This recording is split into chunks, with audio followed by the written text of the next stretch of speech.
Assalamualaikum warahmatullahi wabarakatuh. Waalaikumsalam warahmatullahi wabarakatuh. Perkenalkan, nama saya Putri Amelia. Perkenalkan, nama saya Maria Isnova. Perkenalkan, nama saya Najwa Mufida. Perkenalkan, nama saya Indonesia. Perkenalkan, nama saya Ajwa.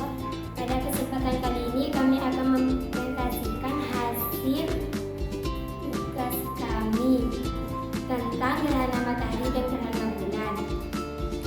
Gerhana merupakan fenomena alam yang menakjubkan. Fenomena yang terjadi secara alami ketika satu benda langit masuk ke dalam bayangan benda langit lain. Sederhananya, gerhana terjadi ketika satu benda langit menghalangi cahaya benda langit lain. Gerhana matahari, fenomena yang terjadi secara alami saat bulan berada di antara bumi dan matahari, sehingga menghalangi cahaya matahari mencapai bumi. Bayangan bulan sebagai bola yang membelokkan sinar senter yang diarahkan ke dinding. Proses terjadinya gerhana matahari. Yang pertama, posisi sejajar, di mana gerhana matahari hanya dapat terjadi jika matahari, bulan, dan bumi berada dalam satu garis yang lurus. Yang kedua, bayangan bulan, di mana gerhana matahari hanya dapat terjadi jika matahari, bulan, dan bumi berada dalam satu garis yang lurus. Yang ketiga, wilayah yang terdapat gerhana, karena bayangan bulan sangat kecil dibandingkan dengan bumi. Gerhana matahari hanya terjadi di bagian tertentu di planet bumi. Jenis gerhana matahari. Gerhana matahari total terjadinya ketika bulan sepenuhnya menutupi matahari. Langit akan berbuka selama gerhana total, yang memungkinkan kita mengamati corona matahari, lapisan atmosfer terluarnya. Yang kedua, gerhana matahari sebagian. Ini terjadi ketika matahari hanya sebagian tertutup oleh bulan. Matahari akan tampak seperti bulan sabit.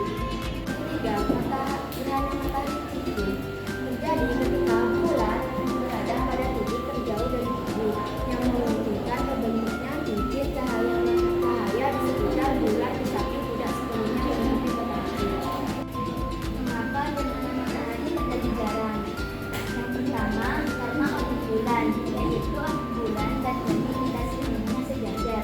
Yang kedua, karena ukuran bulan, yaitu bayangan bulan hanya menutupi sebagian kecil bumi karena ukurannya yang lebih kecil daripada matahari. Fenomena gerhana bulan. Definisi dan penjelasan singkat tentang gerhana bulan. Yang pertama, gerhana bulan terjadi ketika bumi berada di antara matahari dan bulan. Kedua, bayangan bumi menutupi bulan, menciptakan pemandangan dramatis. Bahkan bentuk gerhana bulan, yaitu parsial, penumbra, dan total. Kapan gerhana bulan? Fase awal. Pertama, berbentuk penumbra. Kedua, fase tengah, berbentuk umbra. Tiga, fase akhir, berbentuk keluar bayangan bumi. Gerhana bulan terjadi yaitu hanya saat bulan purnama dan tidak setiap bulan karena kemiringan orbit bulan. Tahukah kamu, warna merah saat gerhana total disebut blood moon, dan gerhana bulan dapat terlihat hingga 1/3 populasi dunia sekaligus. Juga tidak berbahaya bagi mata. Mungkin hanya ini yang dapat kami sampaikan. Kurang lebihnya mohon maaf. Wassalamualaikum warahmatullahi wabarakatuh.